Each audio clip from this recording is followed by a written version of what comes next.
Welcome into the Sunbelt Syndicate. We are without Marv tonight, but we've got Marv and I with you guys, as well as the boys from the South Alabama Jaguars.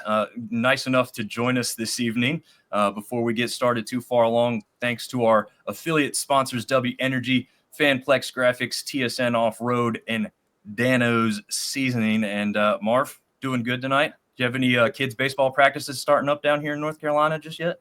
Yeah, we're in full swing. Little League evals coming up this weekend, and we'll do our first travel ball tournament the 22nd, 23rd. So, yeah, just like these guys, getting ready to start the season. Really excited.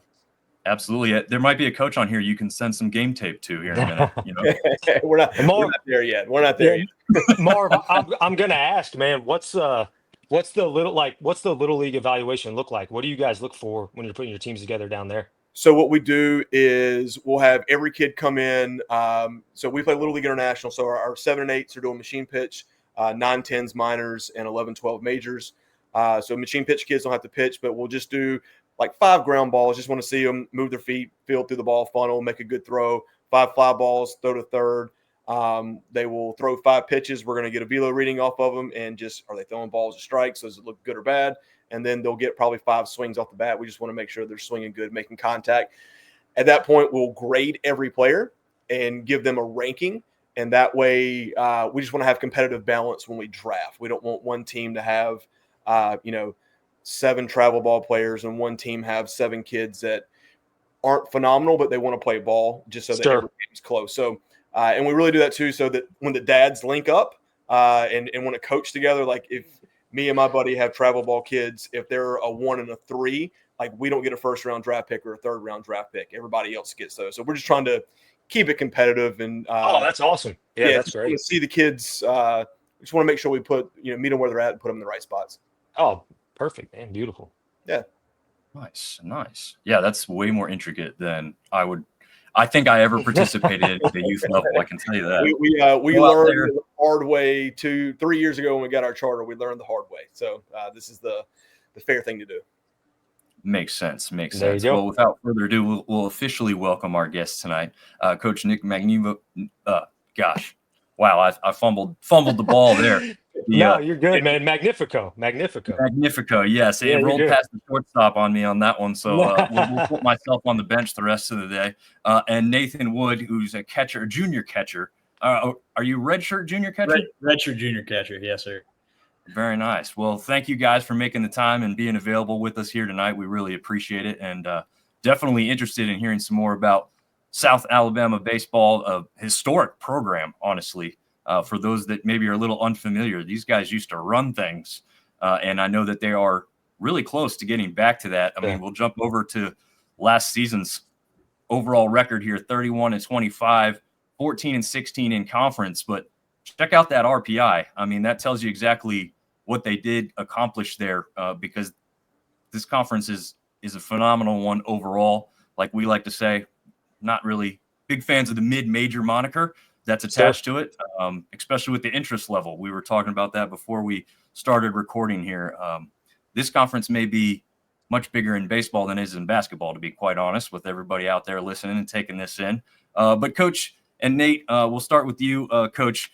What are your guys' expectations for the season overall? Either something kind of specific or just an overview of what you guys expect out of this year for the Jags?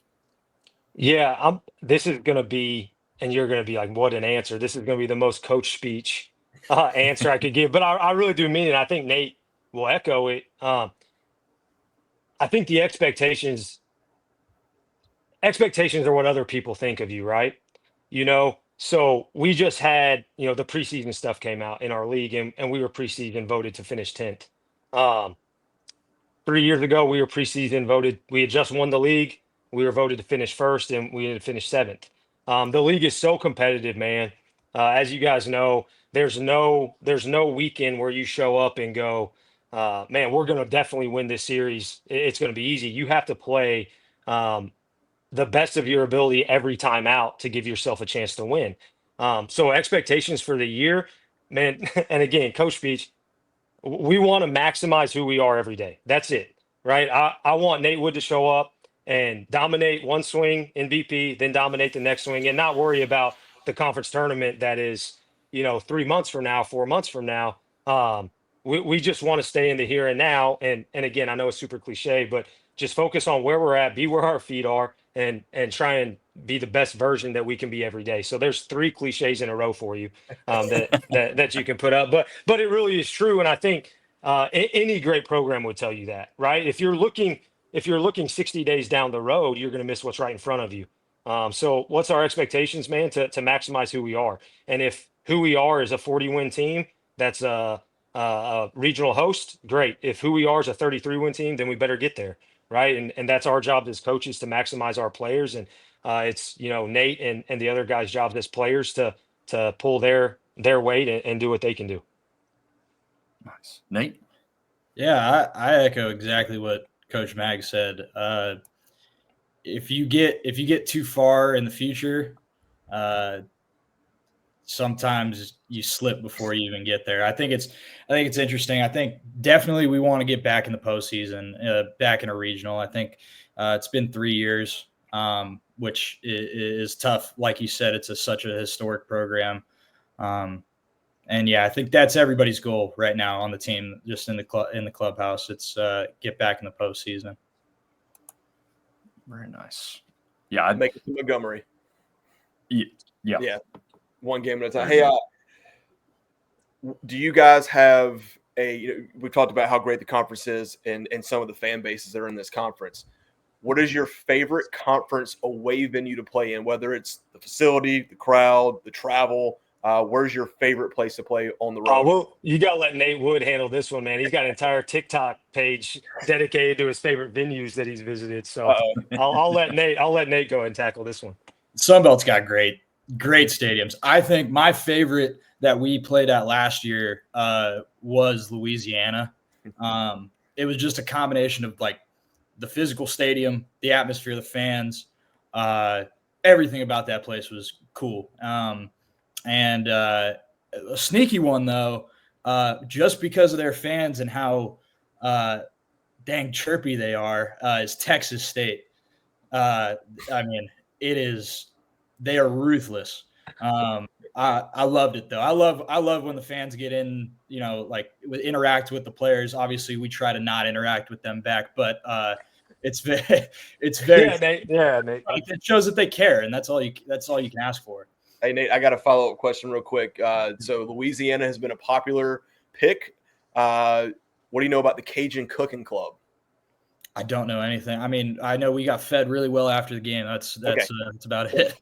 They have a group of fans that I think, what did someone say to us last year, Dominic? I used it last week. They give you hell during the game and feed you well after the game. It's exactly right. I mean, I had some of the best food. I'm from California. I'm a West Coast guy. And I've never really experienced like real Southern food, especially Cajun food. And, that was amazing. Great. It's good to hear that. Coach, how about you? Your favorite conference away venue? Southern Miss is a lot of fun. It's an hour and a half to 2 hours away. And the thing it's a great venue, but the fans are awesome. Like you're sitting there and they just wear you out for 27 innings on the weekend. And it makes it fun. If you have the right group of guys, it brings out the compete in the right kid, and it brings out the compete in the right coaching staff. I think one thing that you have to do is you have to walk into a place like that and kind of understand, like, we're the villains here and we got to embrace that role. We got to kind of soak up the fans because they're electric. The fans are great. I mean, there are so many places, man, in the league. I don't want to just say Southern Miss. It pops out because it's right down the road. So much respect for those guys, man. They've done an unbelievable job in that program. But I would probably say there because of the fans. They're rabid on Twitter, which is fun. They go, they'll find stuff with me, tweet at me, and it's just a lot of fun, man, because they're passionate about their team. They support their team. They show up. They sell out, and then they wear out the opposing team when you're there. And it's a really, really fun place to play. Yeah, that's awesome. Yeah, that makes a lot of sense. I think Southern Miss has the most burners per capita on Twitter that I've ever come across. Yeah. And full credit, because most of them aren't just like, vitriol and degrading. Obviously, there's Yeah. a mix of some of that, but a lot of them are actually thoughtful and, think of the way they can attack you that's going to hurt you a little bit, but also be Yeah. funny. So Yeah. those are the ones And you got to appreciate the most. And it's how quick, man. Like, Yes. it's how quick they can make a GIF or a video of something that happened like 8 pitches before, and it's, they just wear you out. It's awesome, man. Like, the fan base is great. The fan base is great. Oh yeah, absolutely. Well, some out of conference fan bases and some that you're probably pretty familiar with there. Is there one particular series that you're looking forward to the most? Obviously, we might get some coach beat from Coach Max here with saying the first one. But, other than that, maybe is there one that sticks out because it's a regional one or one you're going to have a lot of people travel to, something like that? Nate, you want to start us off with that one? Yeah, I've been to UAB. Where our 2 away series there are UAB and La Tech. I've been to UAB, great place. Playing in the sun. The sun's tough. Not really looking forward to going there, frankly, because the sun's so brutal as a catcher. But La Tech, I've just heard so many good things about them, and I know they're a great ball club, and I think that'll be. We got a lot of Louisiana kids on our team, and I know like they're going to have a lot of their families there at that series, and I'm looking forward to it. Nice, good pick, Coach. Yeah, so we open up Friday against Southern Illinois Edwardsville in the tournament at home. So Southern Illinois Edwardsville is where my focus is right now. Yeah, that is the right answer. Yeah, right. Yeah, I will say that the graphics here that are on screen at the moment are really just the ones that are series. You guys have, as well as a lot of other teams, obviously, a couple one-off games. To note, you host Ole Miss at home, which is going to be a huge one, I'm sure. Yeah. And then you go on the road to Bama and Auburn. So, like, you've got like all the teams in your local area you get a shot at. So that, regardless of a series or just a one-off, just awesome scheduling by you guys to get those games, because those are the fun ones, right? Those are the ones that people want to see. They want to get the shot at their neighbor's favorite team versus their favorite team. You guys want to get a shot at some of those big teams that you're not supposed to beat, type of thing. We see it all the time in football. It's what makes this conference great. So, and baseball is very realistic. We've seen our teams beat some of these guys before, and it helps earn even further respect, as well as placing a bunch of teams in the NCAA tournament. But I guess, Marv, you got a question now for yeah, Coach. You're the recruiting coordinator, and we kind of moved to this earlier with NIL, transfer portal. Obviously, when you're recruiting a kid, you're looking for, it fills a need and the right fit. But just your thoughts on going after a high school kid, bringing them in, knowing that it might take a year or two to develop that kid, get them ready for the college game, versus knowing you have the availability to go and grab someone that's maybe played JUCO or was at a bigger program, wouldn't get enough playing time, and building your roster that way. Just your thoughts on that and what you prefer. I prefer a good blend because I think in today's day and age, you have to be old, right? So I don't think you can go like last year in some games we started 5 freshmen.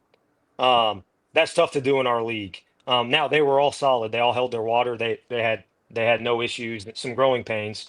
You obviously want guys that want to grow up in your program, right? That you want to get in, develop them. They bleed Navy, you want those guys consistently, 3 or 4 or 5 a year that are going to come in, they're going to develop. They might not be ready as freshmen, but man, when they're sophomores, they got to be ready to go. So we're still going to go after those kids. Our 2023 high school recruiting class was 13.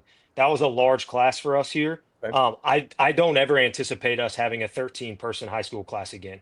I would say our largest high school classes moving forward are going to be 5 and 6. Okay. For a couple reasons, right? You have the ability to go into the transfer portal and say, hey, I think this kid in high school can be really good, but I can go grab this kid that hit 325 in X league, and I know he can step in and contribute right away. And you have to stay old because that's what everybody's doing, right? The top 4 or 5 leagues in the country are going and grabbing the best players in the portal and trying to create the best roster that they can. So I think you have to have a blend of guys that come in and grow up in the program to help keep that culture and that foundation strong, and then supplement that with your transfer portal guys or your junior college guys. I think the best part about recruiting for us with like portal or JUCO guys is our players are our best recruiters because they enjoy it here. Yeah. We're in, is this year 4 of the transfer portal era? Maybe 22 was It feels like it's been around for so much no longer. doubt, no doubt, no doubt. But in 4 years, we have not had a kid. We have not had a kid come in and say, "I'm going to hit the portal because I want to go to bigger or better." Um, we've had we had one kid come in 2 years ago. Um, we slid him his scholarship papers. He slid them back and said, "I'm not going anywhere. I'm on 48%. I'm paying $12,000 to go to school here through my agent. I've been offered $125,000 from X school and $150,000 from X school. Is there anything you can do to help me out?" Of course, we did what we could do to help that kid. So that kind of tells you where recruiting in the portal is, right? Um, if they're not in the portal, people are trying to get them in the portal. Yeah. And once they're in the portal, it's a bidding war, you know. That's what college baseball has turned into to a certain degree. And adapt or die, right? That's Yeah. what it is. You can sit here and complain about it, you can cry about it, but at the end of the day, the NCAA don't care about college baseball. To be honest with you, it cares about the places that are going to make money for them, Yeah. right? So the transfer portal is going nowhere, NIL is going nowhere, and you got to work your tail off to put yourself in a position to be able to use that to your advantage, or you can just sit there and cry about it, and you're going to lose. And we're working really hard right now to try and put ourselves in a position to be able to take advantage of it. Are we going to be able to have $1 million a year? Probably not. It'd be great if we did.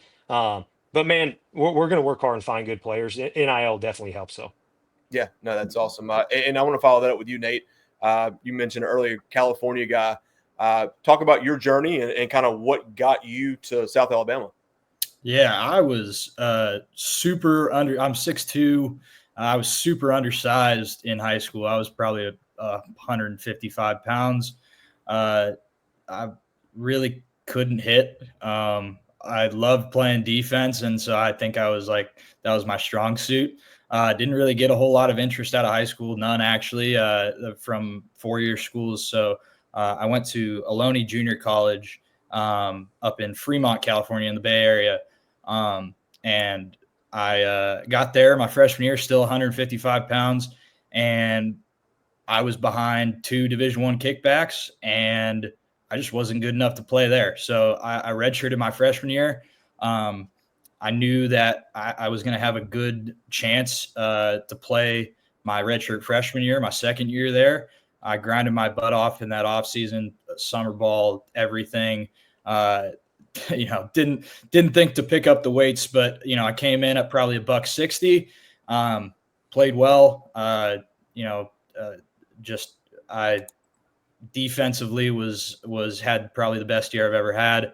Offensively, I hit well in conference, and started putting stuff out on Twitter just to see any traction that I would get. And Mags had seen me, hit me up, and man, it really wasn't hard. Like he's right. The players are like some of the best recruiters. He got me in contact with a couple of the players here, and I was just asking him questions, and Mags sold it pretty good, and he didn't lie. I mean, it's such an amazing place to play. The coaching staff, you are set up to succeed here, and if you don't succeed, it's kind of on you. Like you are put in so many good situations, and it's just been a blessing. I've loved it here. As a West Coast kid, when you heard from South Alabama, you have to be like, where? I understand geography, but who is this school? I liked college football, so I had heard about South Alabama. Nothing like I didn't know a whole lot about it. My dad was in the Navy, and he was stationed in Pensacola for a little bit, so he knew where Mobile was. He knew about the school. He knew about the Senior Bowl being held here, like all that stuff that came with it. It was awesome. But the more I learned, the more I fell in love with it. So it was just amazing, perfect fit. That's awesome. Nate's when we recruited him, I've known the staff at Ohlone for a while, and I reached out and Nate can tell you the head coach there he's an honest guy, man. Like he will bury a player. If you go watch him and say, "Hey man, I like this kid," he'll say, "You saw him on a good day, he can't play for you." If he doesn't think he can, so he's an easy guy to take advice from or trust, right? Um, so we get Nate in here, and this is Nate may hate me telling the story. I think it's one of my favorite stories of any kid I've ever coached, and he probably knows where I'm going with it. So Nate came, and we really thought Nate was going to be a defensive depth piece, right? We thought he was a really good defender, that was probably going to be a number 2 catcher, played 15 games. That's what we thought, right? Nate came in with maybe one of the best teammates I've ever coached. First 11 games, I don't think he touches the field. We're playing a Nicholls State game. We had a catcher go down with injury. So we got one catcher in the game. He just hit. Nate's warming a kid up in the bullpen. The kid who is starting, is going in to get his gear on. So we need Nate to come down and warm the guy up that's now in the game. Nate's sprinting from the pen. Our dugout's chanting, "Nate, Nate, Nate." Nate gets down, warms the kid up, sprints back, warms the next kid up. Did everything right. Never complained. Never, "Mags, what I got to do to get in the lineup?" Head down, kept working, didn't complain one bit. Great teammate. Gets a chance, DH, or gets a chance to pinch hit, comes through. Get a bunt down, comes through. Next series gets a DH, 2 for 3. Next series, maybe gets 2 DHs, 1 for 4 and a 2 for 3. You look up at the end of the year, he's hitting in a 5-hole, he hits 345 last year. It really is a testament to the type of kid we want to bring in. Nate, while he is extremely stubborn and hard-headed, and sometimes I want to slap him across the face, unbelievable teammate, unbelievable energy, unbelievable kid, and that's what we want to bring in here, and that's who Nate is. So as easy as he says it was for him to make the decision to come here, or as blessed as he feels to be here, we probably feel more blessed that he is here. That's awesome. Very Yeah. cool story. Dom, you're on mute, buddy. Dom, can't I hear didn't you. realize I had muted my mic because I had just clicked a couple things in the background. I didn't want all the clicking getting caught on there.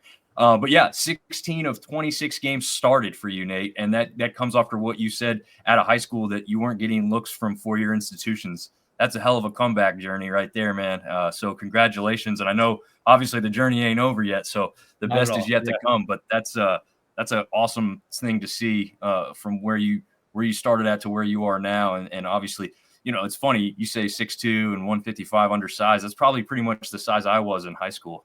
So thanks for reminding me of those days. Floating with 40 Man, now, put on a little bit of weight. You should see some pictures of Nate his freshman year as JUCO. He's being generous at 160. Yeah, it's tough. Oh, yeah. Yeah, I mean, that's another thing I'm grateful for coming here. They helped me put on like 35 pounds. I'm like 204 now, feeling a little tuggy.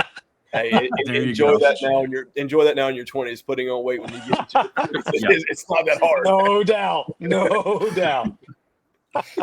Yeah, I hope they have you guys eating good on the road, because when Marv and I are on the road, we're grabbing MacD's and all the bad stuff for us. So shout out to McDonald's, become a sponsor. We'll eat more of it, I swear.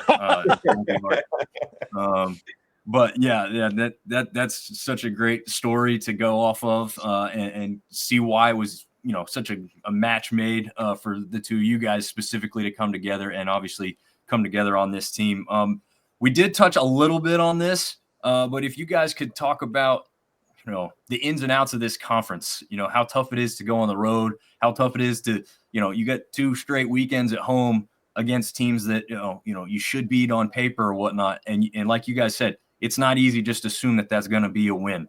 Can you guys specifically talk on just the fact that this conference is so good and that maybe they shouldn't be considered a mid-major with what you know and what you've gone through over the past few years? Nate, we'll start with you. Yeah, I found out firsthand that the sunbelt is different last year.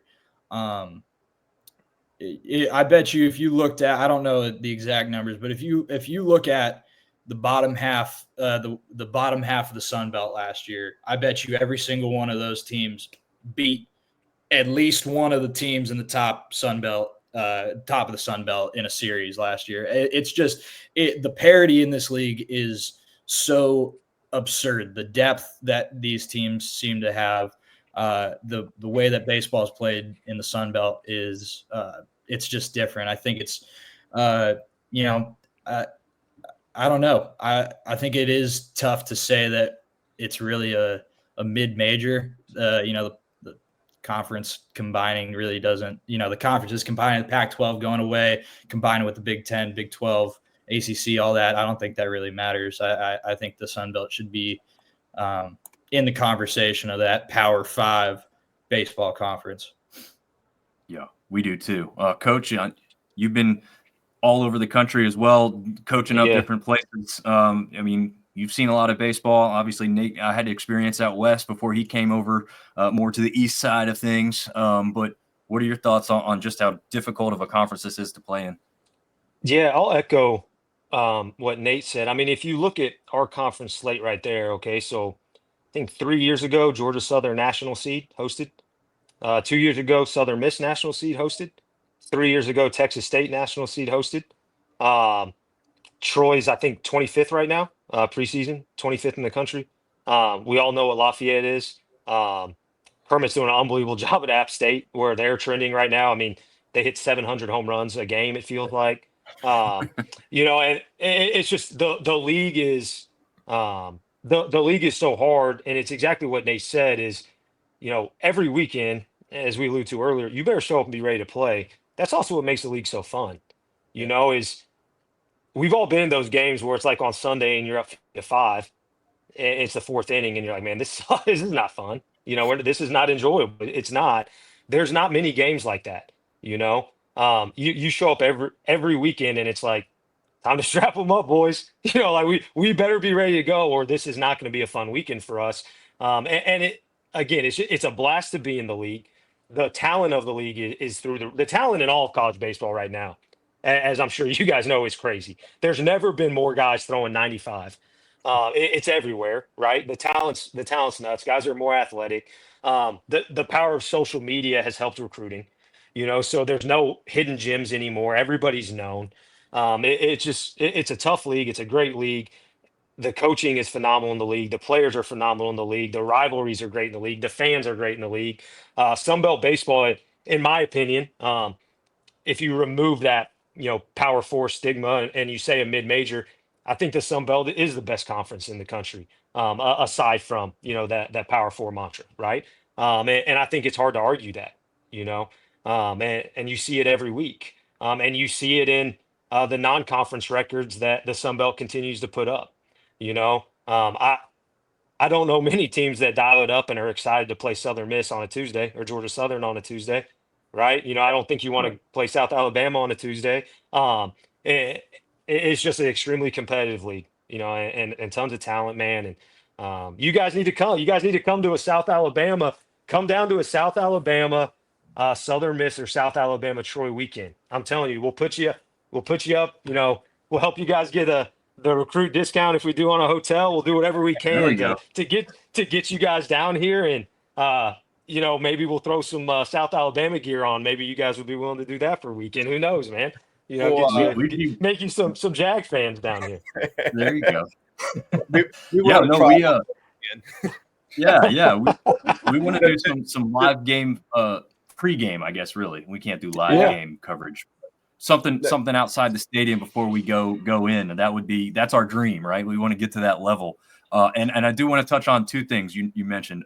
Speaking of home runs and App State, Nate went yard for his first career home run against App State last year. Yeah. So congratulations on that one.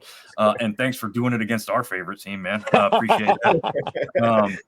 But the thing that Nate also said was talking about how good this conference was when you look at the midweek games and how the records go. And Coach mentioned that as well. I think it was Kermit that was mentioning, Marvin, you can correct me maybe here if I'm wrong. Besides maybe the SEC, the Sun Belt was the only other conference that every participant in the conference tournament was 100 RPI or better. There was only 3 conferences last year where every team that made the conference tournament was a top 100 RPI. It was SEC, the ACC, and the Sun Belt. That's it. And as Coach Smith said, he goes, not really good at math, but it kind of tells you how good the conference is. Man, you know what's crazy about that? So like we were breaking it down. We had a tough home loss late in the year. We were hanging out with like a week left at like 42. Yeah. We had, I think at that point we had the 19th toughest strength of schedule in the country. Had a bad loss that dropped us. But you're looking through our league and you're like, I think JMU was 17th RPI, and they were Yeah, 'cause like they had that Arkansas win early in the season. yeah, and they were like sixth or seventh in our league with Yeah. like a 17 RPI, and then Coastal had like a 18 RPI, and they were playing the last weekend to make the conference tournament. Mhm. So man, it's just a bear. It's a blast. It's so much fun. Yeah. But man, it's a bear. Yeah. Yeah. So Coach Smith kind of touched on this, and we're kind of on the topic right now. To make a regional, what do you think the win number is and the RPI number has to be, considering the fact that you're going to play in a conference where you're going to have the opportunity to have a really high RPI if you win? But just if you had to say off the top of your head, what's a win total that gets you in and an RPI that gets you in? 36 wins, 36 wins, 40 or better, 40 or better RPI, and top five or better finish. Six maybe, depending on how many teams get in the league. Yeah, that's pretty consistent with. Yeah. I think Coach Smith said 36 wins is the barrier probably to get in. You better have a pretty darn good RPI. Yeah. But I mean, what was Coastal in the conference last year? 5th or 6th, and they got in and went to a. I mean, they were a win away from going to a super. So if you're in the top 5 in this league, top 6 in this league, you have a long run in Montgomery. Like you got a chance. Yeah, and it goes to the man. Like talk about like Coastal, like Coach Gilmore, man. Talk about what a legend. What a legend that guy was, man. Like you talk about leaving a place in a game and a program better than you found it. I mean that.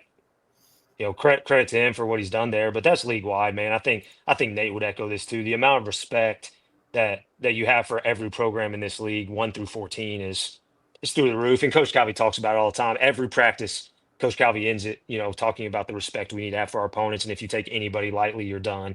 And it's so true, man. It's so true.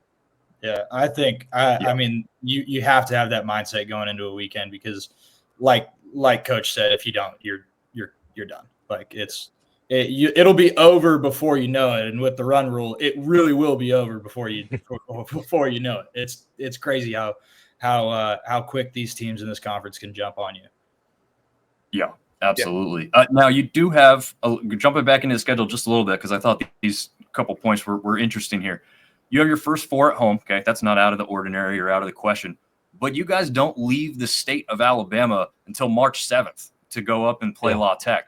Is that something that you harked on? Like you like that kind of setup, or is it just kind of how it worked out? And how excited are you to play so many games so close to home? Because really the only real road game there for that little bit is UAB series there. Yeah. So the last year we opened up all 4 weekends were at home. That's fine. We have great fans. We love to play at home. The problem is with the RPI system. Is road wins are so much more valuable, so if we can play on the road and it doesn't cost us, because, a lot of stuff we have to do early is budget restricted. We don't have a $1 trillion budget. So, when we're trying to find quality road games, UAB is a hell of a program, a super quality program. Coach Dunn does a great job up there, so to have the opportunity to go on the road and still stay in state where it's not going to be extremely expensive for that trip is extremely important. You get the RPI boost of being on the road. It doesn't kill your budget. So that's big. And then obviously being able to stay at home and you have some northern teams coming down and, hopefully we've been able to get outside a little bit more than those northern teams, right? So you should have an early advantage there. And then, we head over to La Tech, which obviously everybody knows is a regional team, every year. Coach Burrows has done an unbelievable job there. Shout out to my guy, Matty Miller. I coached him at Heartland CC. Now he's the pitching guy there. So excited to see him in a couple weeks when we get over there. But yeah, man, no, we're definitely excited about being able to play the majority of our early games at home, get our feet under us, kind of figure out who we are, what we have. Because as you guys know, man, everybody loves their lineup right now. We got the best starting nine in the country. And then your plan goes out the window by week 3 and you're really figuring out who you are. So I think the ability to do that at home is important. Yeah, absolutely. Nate, a little bit about that, but also want to ask you, while we're on the subject of playing at home and on the road and everything, are your parents and family still all in California? They get to come out and see you a good amount, or how's that work? Yeah, they are all out in California. My parents, I got 2 older brothers that are, in their early 30s doing whatever adults do. And, but my parents are coming out for the first couple weekends. They're making it out for the first weekend. They're not coming up to Birmingham. They're going to stay in an Airbnb in Fairhope and just enjoy themselves on the water somewhere, something like that. And then they'll be here till beginning of March. That my parents love watching me play. Love watching South. They came out for the first 3 weekends last year. Yeah, it's awesome getting to play in front of them. We got my first college hit, first Division I hit in front of them. It was great. That's cool. Awesome, man. I'm glad to hear that. Yeah, that's really great. I know a lot of times when the travel is a concern for parents, it's tough to be able to not only play in front of them but have success. And luckily, you've been able to do both. So that's awesome to hear. Sneaky Marv, little anecdote, real quick. Yeah. Real quick, sneaky little anecdote. Nate's dad, baseball historian, all about it, man. Helps edit books, baseball book. Yeah, huge baseball guy. Very cool. So you grew up around it then? I got a random baseball quiz every night of my life for the first 18 years. He still calls me and we talk for an hour about just random baseball stats. Oh, that's awesome. Cool. That is really cool. Marv, you want to take that last fun question that we've got for these guys? Yeah, so we've been asking everyone this.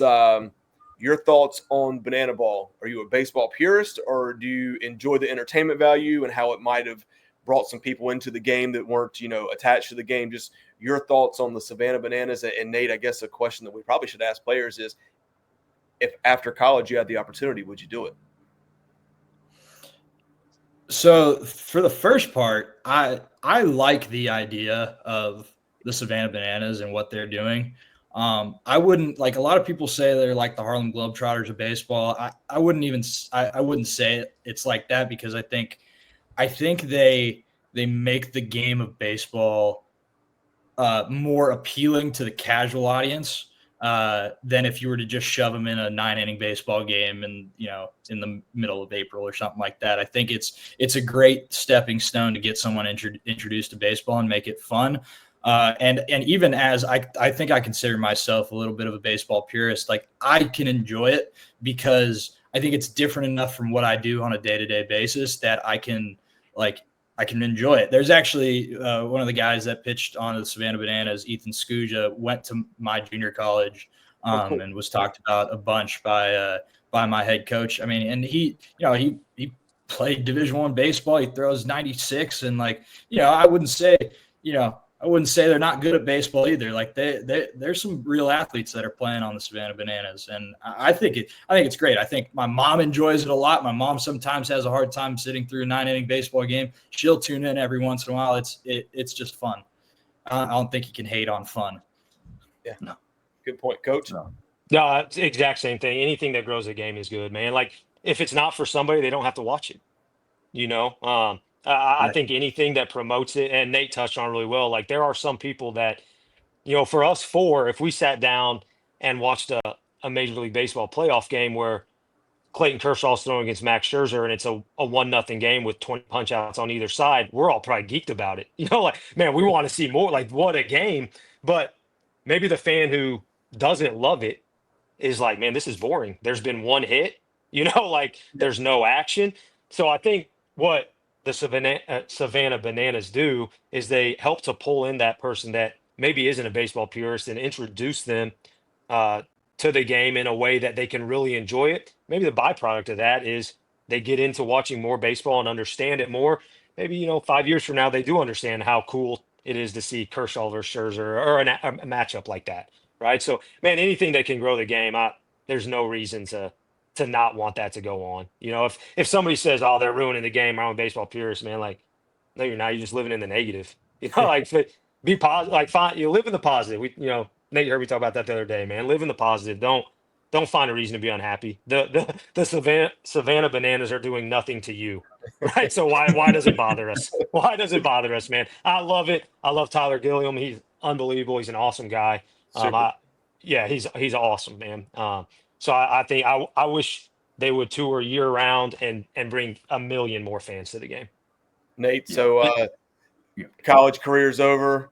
The guy in the yellow suit calls and says, "Come to Savannah, man. We want you to be a banana." You doing it? I've been don't tell Mags this, but I've been practicing, some behind the back catches behind the plate. No, I would totally do it. I think my mom really, really, really wants me to do it. It's funny. I think she thinks I got the personality for it. I think probably Mags would say the same. I think it'd just be a fun thing to, it combines like two of the best things in the world. It's like, creating something like a passionate thing that you're able to do in baseball. In my opinion, those are the two best things in the world. So how are your dance moves? That's the real question. Oh, they're great. Hey, Nader ain't gonna be scared in front of 10,000 fans. I'll tell you that. He's not intimidated. He's not intimidated to be the center of attention. I'll let you know that. That's awesome. There you go. That's great, man. You guys, just to double check, you neither one of you have actually seen them in person at all yet. It doesn't sound. I have not. No, and I've heard it's better. Like it's that's the ultimate experience to see him in person. And I'm saying all this with not seeing him in person. Yeah, I think Don has seen him in person on this. What do you guys think? I've got two young kids, both of them that play baseball. They think it's phenomenal. And anytime I get to see them get excited about something I'm excited in. There you go. Yeah. Yeah. I pretty much echo that. So we went with my wife and kid. He's only 6. I guess is he in between your kids, Marv? He's my youngest. He's Logan's age. Okay. The same age there. Okay. But yeah, I mean, my wife and kid will go to any baseball game probably. But they're going to be only so interested, kind of like you were saying, Coach, like, if there's a home run hitting contest in the middle of this regular baseball game, of course they're going to be excited. If there's a pitching duel, you're right. It's not for them, right? So this combines both of all the best parts, and then the silly stuff in between that people can laugh at and get distracted by, and then go right back to baseball. And it being, I mean, like you guys said, the skill is still there. There's a guy doing a backflip in the outfield and still catching it. I mean, just ridiculous stuff that they're doing between the legs, all the stuff that you're getting yelled at for in practice, they can do, and they can make it look good too, which is really impressive. So I love it. I've never really been, like a baseball purist of any sort. Pretty much any sport I'm really a purist on. So yeah, like you guys said, the more people watching and having fun with it, the better. I'm sure, like you said, it also draws people to come back to the ballpark. I saw them at Durham Bulls, is right down the street from me specifically. They filled that ballpark up more than the Durham Bulls do on a regular basis. But after they showed up, people either couldn't get tickets or saw that ballpark started getting more people for a couple weeks after their appearance. Yeah. So, it is working for everybody, right? Even if I don't know, the major league teams don't love it, although again, they're putting them in their stadiums and they're selling them out too. So I don't know. Right. Yeah. Phenomenal. They got their own league now. I mean, it's literally taken all the way off. But yeah, this was phenomenal, guys. I want to ask you if you got any more notes or Marv, you have anything left that you want to ask them that popped in your mind? 4 days, man. How on a scale of 1 to 4 billion, how excited are you for Friday? Beyond that scale, whatever that was, beyond that scale. That's I can't. I mean, I've been waiting since the season ended last year. I think we got unfinished business. Coach Calvi talked about it. There's a chip on our shoulders this year. I think we think that some of the outside noise, it's you try not to pay attention to it, but it's hard not to see it. There's a big chip on everybody's shoulder this year. We have something to prove. Coach, how about you? I mean, it's as excited as can be. I have a question for you guys. What's your predicted order finish in the Sun Belt for baseball? Ooh, we didn't finalize theirs yet. I'll be honest. Unless Yeah. Marv did. I didn't finalize No, mine yet. So here's what I'll say is last year, the first year of the podcast, we kind of looked at the coaches and found out that it wasn't really accurate. Some of the top teams were accurate. I'm going to agree with Nate. I think you guys are undervalued in the conference right now. I looked at y'all's schedule last year. You had some big series wins. Like you said, Coach, y'all are a game or two away.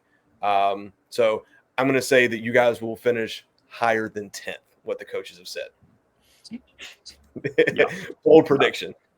I'll definitely agree with that as well. That's weak by you, Marv. That's weak by you. So no, we will have our predictions out probably Thursday before the season starts. Gotcha. Yeah. Definitely. To be honest, the real job has won the past couple weeks, and I haven't been able to put a lot of time into it. I hear you, Tom. What do you got, That's man? true. What do you have? What's your thoughts on the sunbelt?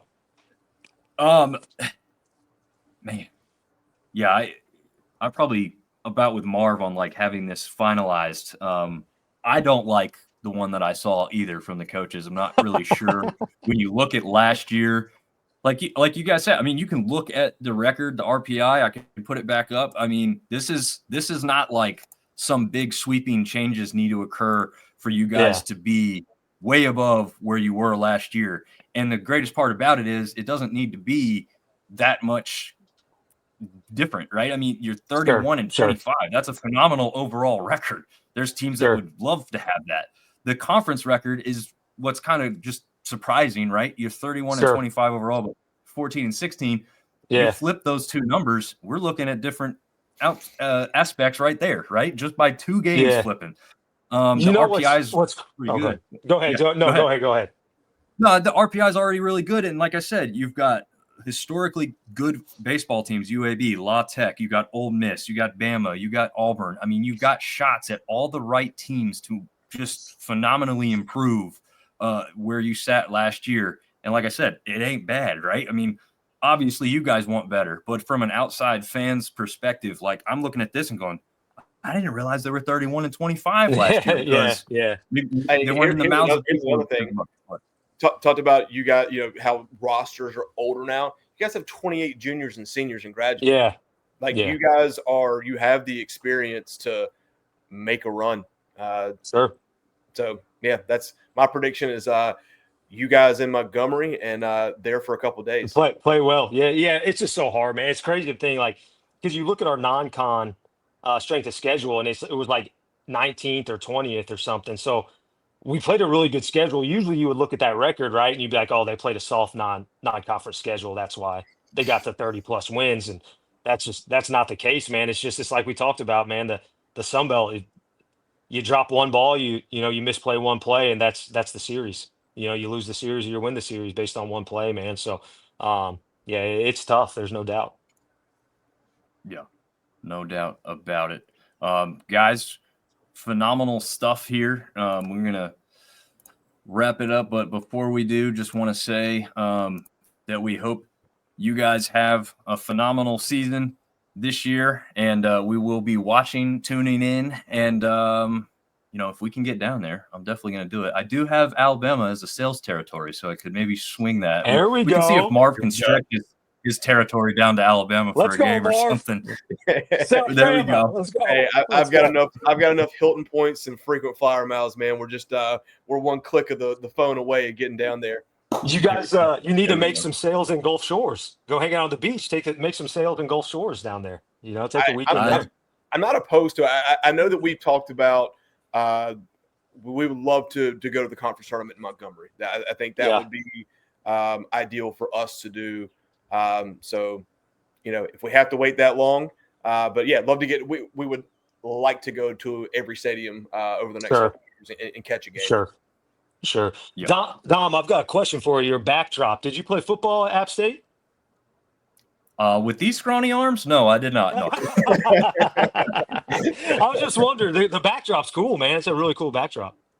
Appreciate it. Yeah, I got to flip it. I got to get a basketball and a baseball one, right? I like to do it for what show we're doing at the time. So I got to get a screen or something here. But yeah, I mean, I went all out for the football one because the guy I do co-host with, for those who haven't checked out the football one, TJ Corman, did play at App State, was on the team when they beat Michigan and all the fun stuff. Okay. So yeah, that's not his jersey, but that's one I liked. So I did get it framed up. I mean, my dream was to play some type of college ball, but football wasn't it, because I didn't grow up playing it. I was a hockey and soccer guy. As Nate, was talking about earlier, I was kind of his size in high school. I used to be told I could hang glide on a Dorito. So football wouldn't have been a sport that I could have done too well at. But there you go, man. I love watching it. I'm going to love watching you guys play ball all season long. And like you said before we went live here, the ESPN Plus app, for those that don't have it, you can watch all of these games. No free publicity, ESPN, but we'll take our cut of the check anytime now, because we keep pushing that ESPN Plus platform. But it is phenomenal, and I'm glad we have it, because we get to see you guys play and the rest of the teams in this conference. So we really appreciate you guys making the time and talking with us tonight and previewing the season, and we look forward to seeing everything about. Yeah, go ahead, Nate. John, one more thing. Mags, I think South and App State played football on ESPN this year. I forgot how that went. How did that go? What was this? I can't Was remember. that a big game, was Nate? it? To be honest, game, Nate? I think South Alabama just scored another touchdown like 2 minutes ago. They might have done that. Run it up, baby. Run it up, baby. Let's go. I'll tell you a funny story. So we drove, my wife and my two kids, we drove up Thursday night game. We were going to go camping that weekend. And my son looks at me probably halfway through the third quarter. He goes, "We drove 3.5 hours for this?" Yes, we did, son. Yes, yeah, buddy, we did. Oh, good stuff, man. Good stuff. Hey, I appreciate you guys having us. Anything you need from our end, let us know, man. It was great. I appreciate what you're doing for the sunbelt. It's a wonderful league that needs more representation. So we appreciate you guys, man. We appreciate you guys a ton. No, we're grateful for you guys coming on, and might reach out at some point during the season and get you on. And Coach, if you got any other coaches that that are in the league that want to have a spotlight put on their team, we'd be more than happy to have them on. Awesome, guys. We appreciate it. Thank you. Thanks, guys. Absolutely. Mhm.